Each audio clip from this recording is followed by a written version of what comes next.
My name is James Franco, and I'm just an ordinary office worker.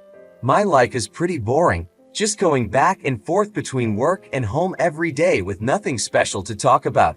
When I first started working, I dreamed of climbing the corporate ladder, but I'm not good at making calculated moves because of my personality. I often end up with jobs that nobody else wants to do. My inability to say no is my own enemy. Even though I work hard, I'm still a regular employee with no title to my name. However, there was a time when I used to be a lot happier and smiled more. I married my girlfriend, whom I had been dating since the start of my working life. We had a happy marriage, which motivated me to do well at my job. But that happy life didn't last long. Are you telling me to live on this meager amount this month again? A few years into our marriage, my inability to succeed at work frustrated my wife, and she often showed her irritation. I'm sorry, I do my best, I would say. How many years and how many times have you repeated those words? I thought marrying you would mean a better life, but with this low salary, we can't do anything. I'm fed up. My wife Rachel has always loved spending money on herself, from beauty treatments and cosmetics to nails, hair salons, and clothes. She was happiest when keeping herself beautiful. It seems she married me believing that life would be luxurious since I am a doctor's son. Indeed, my dad is a doctor and owns his own clinic. But my dad, who had a personality similar to mine, often saw his patients for almost charitable rates. He often provided care without profit for patients who were hesitant to seek treatment due to financial constraints. People can pay back when they recall it in the future as long as they are alive to do so. Money can't be made if you're not alive, my dad used to say. Because of this, despite being a doctor's family, we never lived a wealthy life. Of course, as a child, I never felt unhappy or questioned our way of living. I'm still proud of my dad to this day. However, Rachel decided to marry me because she thought being a doctor's son meant wealth, without knowing the real story. So our life turned out very different from what she had planned. A few years later, Rachel said, "I've had enough. If this is all we can do, there's no point in being with you. Let's get a divorce." A divorce? Hold on, please, I pleaded. How many years do you think I've waited? I age just as much as you do. I need to redo my life while I still can. I definitely don't want to be a low-income wife like you for the rest of my life. With those harsh words, Rachel left, leaving only the divorce papers behind. I was mad at myself for not realizing Rachel's true nature and for not being able to prove her wrong with my job performance. 6 years have passed since then. I threw myself into work to heal the emotional wounds, but being not savvy, I still couldn't achieve outstanding performance at work, remaining a regular employee. If this continues, what Rachel said would turn out to be true. I feel utterly miserable. During that time, an envelope arrived in my mailbox. It was from Rachel. What does she want now? I wondered. Inside the letter from my ex-wife, who I hadn't heard from in a long time, was a wedding invitation. It seems Rachel is remarrying someone else. Why would my ex-wife send me an invitation? I thought. As I looked at the postcard, puzzled, I noticed a familiar chapel name written on it. This place, isn't it a super luxurious hotel? Knowing Rachel, she must have chosen a rich man to be her partner this time as well. I could easily guess that she intended to flaunt her happiness in a luxurious hotel wedding, just to show the difference between her life now and the life she had with me. I don't owe her to attend. I mean, I was the one who got dumped. But maybe for Rachel too, me not succeeding in my job was an unexpected turn of events. After pondering for a while, I sighed deeply and stood up from my seat. This is the last time. I guess I'll just go. I knew attending the wedding would hurt my pride, but I decided to go anyway. Despite everything, Rachel stayed with me for several years. I can somewhat understand her desire to show me that she's finally happy as a form of revenge. From an outsider's perspective, she might seem too kind-hearted. On the day of the wedding, the weather was perfect. I arrived a bit earlier than planned and, while sipping my coffee in the lounge, stared blankly out the window. It was her second wedding, so I recognized a few of Rachel's friends who I had met before. Unexpectedly, I overheard a conversation from the seat next to me. Rachel did an amazing job to get this wedding, didn't she? One person said. Yeah, it's in a luxury hotel this time. It's a level up from the first one, another replied. She used to complain that her first husband was a doctor's son, but when she found out he was just an ordinary office worker without money, it was really unexpected, wasn't it? Hearing them talk without realizing I was there, I felt a sharp pain in my heart. So Rachel never really liked me for who I was. I realized that when we got divorced, but hearing it from someone else made it even harder. Before she divorced her first husband, she had already set her sights on her current husband. They continued. Really well done, Rachel. Well calculated. I couldn't believe my ears. So, Rachel was already in a relationship with her current partner before she even divorced me. My pride was shattered to pieces.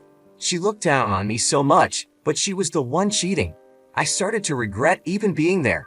Trying to maintain my composure, I took another sip of my coffee, but my hand was shaking. Rachel appeared in front of me, all prepared to move to the bridal room. You really came. You're really a good person, right? She said, sneering at me. Trying to hold back my anger, I responded, well, consider it my last duty. Glad you could find happiness. I forced a smile.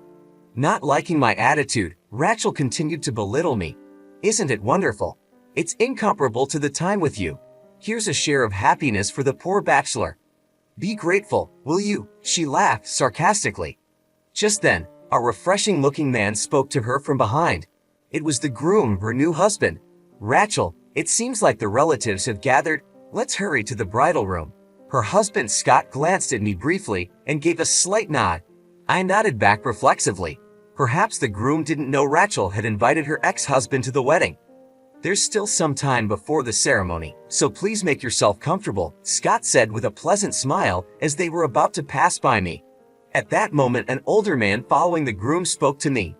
Excuse me for asking, but may I have your name? Dad, what's wrong? Scott asked. Nothing, just curious, the older man replied. Feeling uneasy under the groom's dad's serious gaze, I responded, my name is James Franco. Franco? Is your father a doctor by any chance? The groom's dad suddenly seemed frantic. Staggering a bit under his intense presence, I nodded. Immediately, the color drained from his face, and he raised his voice. Scott, the wedding is off right now. What? What are you talking about, Dad? Scott exclaimed. Caught off guard by this unexpected turn of events, I hurriedly stood up from my seat. No, I didn't do anything, I said, still in a state of panic. The groom's dad began to prostrate himself at my feet. People around the venue started to murmur and stir. Dad, what are you doing? No, really, what? Scott urged his dad to lift his head, but he stayed bowed down, pressing his forehead to the floor. I was completely lost and had no idea what was going on. Rachel, caught in this embarrassing situation, turned red with anger and started to lash out. Can we just talk about this? Lift your head, please, I said, trying to calm the situation. I persuaded the groom's dad to lift his head, and he began to plead for forgiveness, tears in his eyes. I'm begging for your forgiveness. I've been unfaithful to Dr. Franco, he said. It seemed that the groom's dad, Gary, had some past connection with my dad. To understand the truth, I listened intently to Gary's words as he began to speak hesitantly. Gary was a fellow doctor like my dad. The story dates back to my early childhood when Gary was still a trainee doctor at the hospital where my dad had just started his own medical practice. My dad was known for his skills at a well-known university hospital. Gary, who was a student at the Associated Medical School, looked up to him. He volunteered to train at my dad's hospital and learn various techniques. One day, Gary's wife gave birth, but the baby was found to have a serious heart defect. The heart surgery needed was risky, and the chances of survival were slim, which made the other doctors hesitant to perform the operation. Desperate, Gary consulted my dad. My dad agreed to help and successfully performed the heart surgery, saving the baby's life. However, the medical expenses for the baby's condition were very high. Gary, being a trainee doctor at the time, couldn't afford to pay it all at once. With tears streaming down his face, he bowed deeply and asked my dad if he could repay the amount in installments. My dad just laughed and shook his head. Someday, when you become a great doctor and have the time to remember me, come back and repay me then.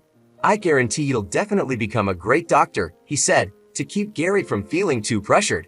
Sometime after, Gary was sent abroad to study medicine and didn't return to the States for several years. Despite this, he never forgot his promise to my dad and continued to save money for the repayment. However, by the time he came back to the States, my dad's hospital was no longer there. The contact information had changed and they had lost touch. Not being able to repay the money had always weighed heavily on his heart, and he had lived all those years without being able to do anything about it. Today, he happened to see me at the hotel and was shocked. He said I looked just like my dad used to. "I'm truly sorry. Please, I'm begging you, let me meet your dad in person and apologize to him," he said, feeling Gary's intense emotions. I responded calmly, "That sounds just like my dad, but he passed away 5 years ago from cancer." Hearing the news, Gary stood there in a daze. "No way," he whispered, shocked. "Yes," I said softly, "he passed away just like that. Until then, he had been moving from one clinic to another. He was a wonderful doctor, always considering his patients until the very end." Kneeling on the floor, Gary broke down in tears. "Dad, this isn't the place," Scott said, trying to calm his father. "That scar on your chest, that's proof that Dr. Franco saved your life." Scott seemed to lose his words. He looked at me, then back at his father, confused and emotional. "You're able to have a wedding ceremony and be here today all thanks to Dr. Franco," Gary said, his voice shaking.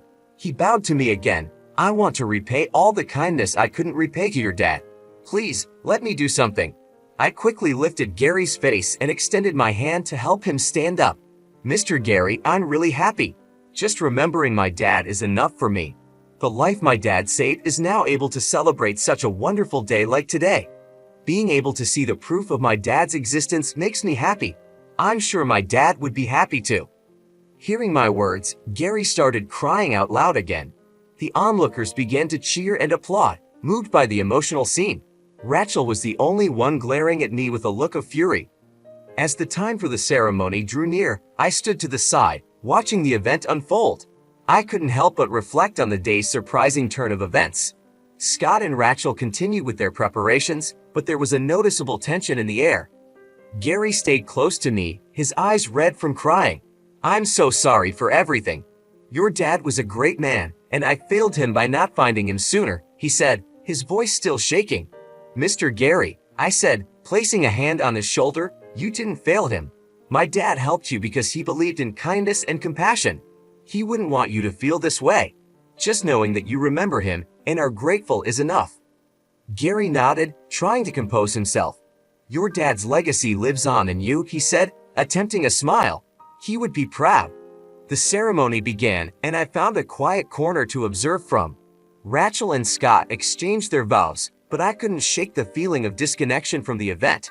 My mind was flooded with memories of my dad, his dedication, and the values he instilled in me. As the ceremony concluded, guests mingled and congratulated the newlyweds. Gary approached me once more. "James, if there's anything I can ever do for you, please don't hesitate to ask. Your father saved my son, and I owe him everything." I smiled warmly. "Thank you, Mr. Gary. Just keep living with the same kindness my dad showed you. That's the best way to honor him."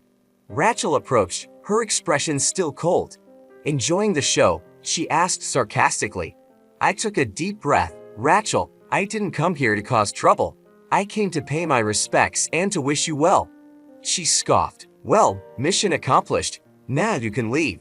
I nodded, understanding her anger but feeling no need to respond further. As I turned to go, Scott stepped forward, extending his hand. "Thank you for coming, James. It means a lot." I shook his hand. "I wish you both the best. Take care of each other." Walking away from the venue, I felt a mix of emotions. The day had brought closure to some old wounds and opened my eyes to the enduring impact of my dad's kindness. It wasn't the outcome I expected, but it was a powerful reminder of the values that truly matter. I had an unexpected experience that changed my wounded heart into feelings of pride and happiness. Afterwards, Gary insisted on repaying the medical expenses and the kindness my dad had shown. He gave me a substantial amount of money that he had saved for my dad. Additionally, Gary's hospital started doing business with my company. This significantly boosted my performance at work, and I finally got promoted. The kindness and compassion my dad had shown came back to me in a wonderful way. I cherished this happiness while remembering the serious look in my dad's eyes when he was working. My dad's dedication to helping others had a lasting impact on me and on those he helped. His legacy was not only in the lives he saved but also in the values he instilled in me. As for Rachel, her second marriage didn't turn out as she had hoped. Her husband eventually found out that she had dated me before our divorce, and that her motivations for both her previous and current marriages were driven by money. Over time, he grew tired of her behavior, and this led to another divorce. I heard about it through the grapevine. It was a reminder that what goes around comes around. Living by my dad's example, I believe that even if something doesn't benefit me directly, it can still bring happiness to someone else. This belief guides my actions every day. Today, I saw someone smile, and just knowing I contributed to that happiness reassures me that my life is heading in the right direction. Reflecting on these events, I realized how much my dad's principles had influenced my life. His approach to helping others without expecting anything in return had come full circle. The money Gary gave me was a tangible reminder of my dad's generosity, but even more valuable was the recognition and respect his actions had earned. At work, my newfound success wasn't just about the promotion. It was about knowing that my dad's legacy had indirectly contributed to my achievements. Gary's hospital partnering with my company was more than a business deal. It was a testament to the long-lasting effects of kindness and integrity. Rachel's situation served as a contrasting lesson. Her focus on material gain led to temporary happiness, but ultimately resulted in loneliness and loss. It was a stark reminder that true happiness and fulfillment come from genuine connections and helping others, not from selfish pursuits. Every day, I strive to live by the values my dad taught me. I take pride in helping others, knowing that even small acts of kindness can have a profound impact. Seeing the smiles of those I help is more rewarding than any material gain. It reassures me that I am on the right path, one that my dad would be proud of. My journey from a wounded heart to a place of pride and happiness has been shaped by the lessons my dad imparted. His life was a beacon of compassion and selflessness, and I aim to follow in his footsteps. The unexpected twists and turns have only reinforced my belief in the power of kindness. As I move forward, I carry with me the memories of my dad's dedication and the impact he had on others. His legacy lives on not just in me but in everyone who experienced his kindness. Each day is an opportunity to honor his memory by continuing to spread happiness and support to those around me. In conclusion, the experience with Gary and the changes in my life have shown me the importance of living with integrity and compassion. My dad's influence continues to guide me, and I am committed to making a positive difference in the world, one act of kindness at a time.